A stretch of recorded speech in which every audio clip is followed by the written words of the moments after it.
Sukabumi kan dari mulai kemarin hujan terus, sehingga walaupun sekarang penanganan bencananya, tanggap daruratnya sudah berjalan dengan baik, sudah tidak ada lagi daerah yang terisolir, tidak ada lagi masyarakat terdampak yang tidak dapat logistik, tetapi masih sangat darurat gitu, pakai roda 2 dan terkendala cuaca.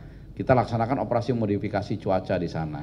Di sana bahkan 2 pesawat siang malam bekerja. Mudah-mudahan kita lihat besok, lusa, cuaca di Jawa Barat mudah-mudahan lebih baik. Yaitu. Menyampaikan untuk mengantisipasi, tentunya kami juga mengambil langkah-langkah selain yang saya sampaikan tadi untuk kesiapan alut baik darat maupun laut. Kita minggu ini juga melaksanakan simulasi terkait dengan kondisi dalam rangka mengantisipasi bencana hidrometeorologi. Demikian juga titiknya ada di wilayah Jakarta dan juga di wilayah Bekasi. Tentunya ini menjadikan satu edukasi bagi masyarakat dan dari kami sendiri untuk bisa memberikan respon informasi cepat di standby call di 115. Jadi kondisi yang memang kami siapkan untuk 24 jam. Demikian dari kami, Bapak. Pak Gubernur. Baik, terima kasih. DKI Jakarta pada prinsipnya sudah melakukan mitigasi terkait antisipasi banjir pada musim penghujan, utamanya pada cuaca ekstrim ini. Dan kami tentu saja senang mendapat arahan dari pemerintah pusat, kementerian lembaga terkait, dan siap mengikuti. Selanjutnya kami juga sinergi dan koordinasi, kolaborasi dengan berbagai lembaga terkait, siap untuk mengantisipasi musim penghujan ini. Termasuk adalah bagaimana kita memaksimalkan, mengoptimalkan infrastruktur yang tersedia. Namun sekali lagi kami sampaikan bahwasanya infrastruktur existing yang ada di DKI Jakarta pada prinsipnya sebenarnya siap untuk yang saluran makro adalah 150 mm per hari.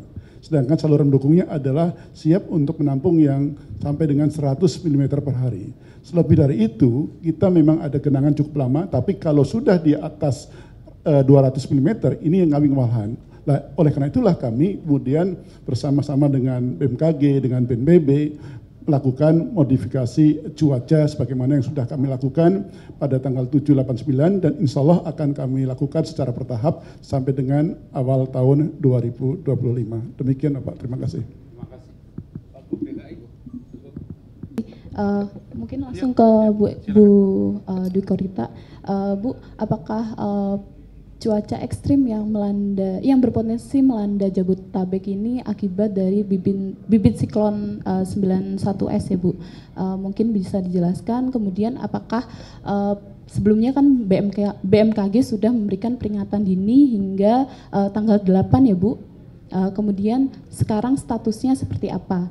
Selanjutnya untuk operasi modifikasi cuaca ini berapa persen akan menurunkan curah hujan di Jabodetabek? Mungkin itu saja. Jadi status saat ini, peringatan dini sebelumnya kan sampai tanggal 8, ini ada perpanjangan, mohon maaf, karena justru yang semakin meningkat, artinya kemarin alhamdulillah karena Bapak Gubernur juga sudah melakukan modifikasi cuaca, jadi yang harusnya lebat itu tanggal 7-8 itu bisa dikendalikan ini. Nah ini akan berlanjut tanggal 15 terutama yang perlu diwaspadai. Menjelang tanggal 15 itu akan meningkat secara bertahap. Nah kemudian ya puncaknya itu sekitar tanggal 15 bisa mencapai 100 mm per hari hujannya. Sehingga perlu diwaspadai. Kemudian penyebabnya antara lain bukan satu-satunya, terutama adalah bibit siklon tadi. Ada 2 sistem yang saling bersinergi. Selain faktor-faktor yang lain, terutama La Nina. Ini musim menjelang puncak musim hujan yang diperkuat dengan efek La Nina lemah. Kemudian juga Madden-Julian Oscillation yang gerombolan awan-awan dari arah Samudra Hindia Barat Indonesia itu, jadi kombinasi seperti itu. Demikian. Ada yang lain? Kalau OMC tadi menurunkan 10% kurang lebih. Oke, Bapak Ibu, perkenalkan saya Nanda Aprilia dari Kompas TV. Ada beberapa pertanyaan sebenarnya terkait dengan cuaca ekstrim. Jelang Nataru kita tahu. Nah, Yang kedua, kita tahu kan untuk di Jakarta sudah ada modifikasi cuaca begitu ya, sampai dengan mengeluarkan anggaran 4 miliar rupiah. Nah, ini di luar dari Jabodetabek Pak, apakah modifikasi cuaca ini juga akan diperuntukkan untuk daerah-daerah yang kita tahu terkendala cuaca ekstrim juga, khususnya yang masuk dalam darurat dan juga waspada.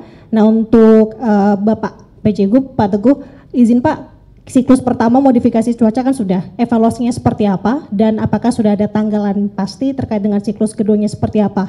Nah, untuk Bu Dwi Korita terkait dengan cuaca di Jakarta saat ini Bu, apakah sudah masuk dalam kategori waspada ataupun siaga atau seperti apa? Karena kan kita mengalami juga di Jakarta tampaknya juga cuacanya sangat berubah-ubahnya tuh drastis sekali, bahkan seringnya hujan seperti itu. Terima kasih.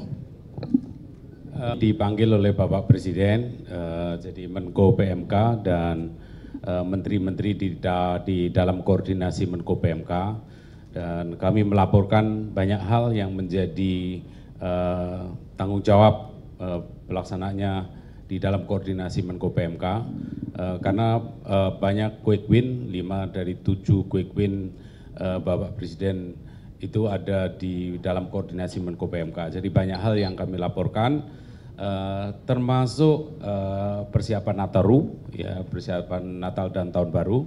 Jadi karena beberapa waktu yang lalu kita sudah melakukan rapat koordinasi juga tentang Nataru sampai level teknis, level sangat detail.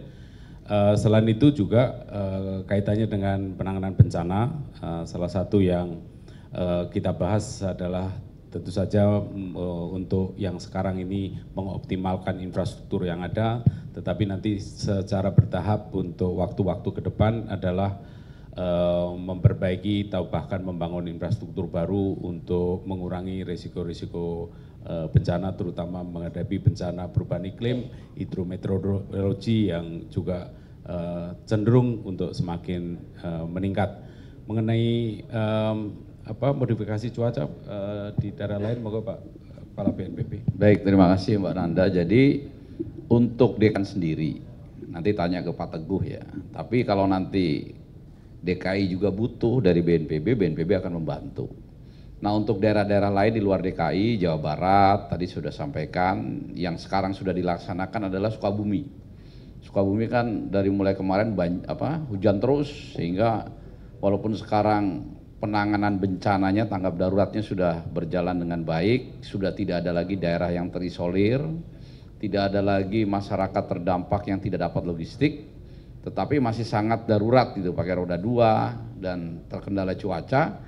Kita laksanakan operasi modifikasi cuaca di sana. Di sana bahkan 2 pesawat siang malam bekerja. Mudah-mudahan kita lihat besok, lusa, cuaca di Jawa Barat mudah-mudahan lebih baik. Yaitu hasilnya. Tadi kan Ibu Dwi Korita 30%, memang sama sekali menghentikan hujan itu tidak bisa. Dan operasi modifikasi cuaca beberapa tahun ini merupakan salah satu opsi menanggulangi bencana. Jadi kalau musim hujan ya dikurangi jumlah debit airnya, bahkan dialihkan ke tempat lain yang tidak berpotensi bencana. Di Banten juga seperti itu. Nah, jadi bukan hanya DKI, tetapi Jawa Barat dan Banten juga kita akan kerjakan terus. Dan di daerah-daerah lain, seperti sekarang di Lewotobi, itu juga NTT sekarang juga potensi hujan deras. Nah, di sana walaupun banjir lahar dinginnya sudah diprediksi tidak akan terkena masyarakat, karena masyarakatnya sudah diungsikan, tetapi juga dengan prediksi dari BMKG kita juga laksanakan operasi modifikasi cuaca. Seperti itu. Sudah dilaksanakan selama 3 hari. Itu rata-rata 1 hari adalah sekitar 4 sorti dengan melibatkan 1 harinya kurang lebih 37 orang. Setiap sorti itu kita bisa menyemai kurang lebih sampai 800 kg per sortinya, artinya 1 hari kurang lebih sekitar 3.200 dengan menggunakan 1 pesawat, karena kemarin makanya ini masih terbatas. Pesawatnya adalah jenisnya pesawat Britten Norman PN2T PKWMN dengan pusatnya ada di Curug. Dengan biaya masih dengan anggaran rutin dari BPPD. Namun demikian kami tentu saja sangat membutuhkan lembaga yang lain, khususnya BNPB, untuk sama-sama melakukan rekayasa cuaca tahap berikutnya. Kalau memang dari dana BPPD yang kami siapkan kurang lebih 4,3 miliar itu habis, kami sudah siap dengan menggunakan dana BTT.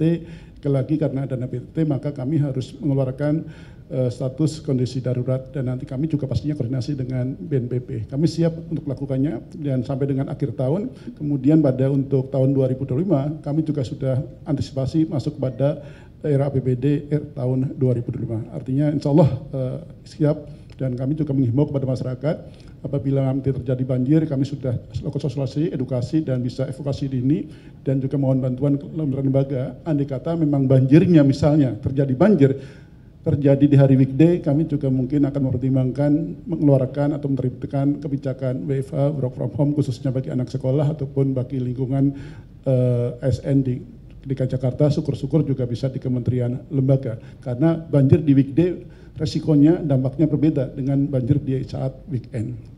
Terima kasih.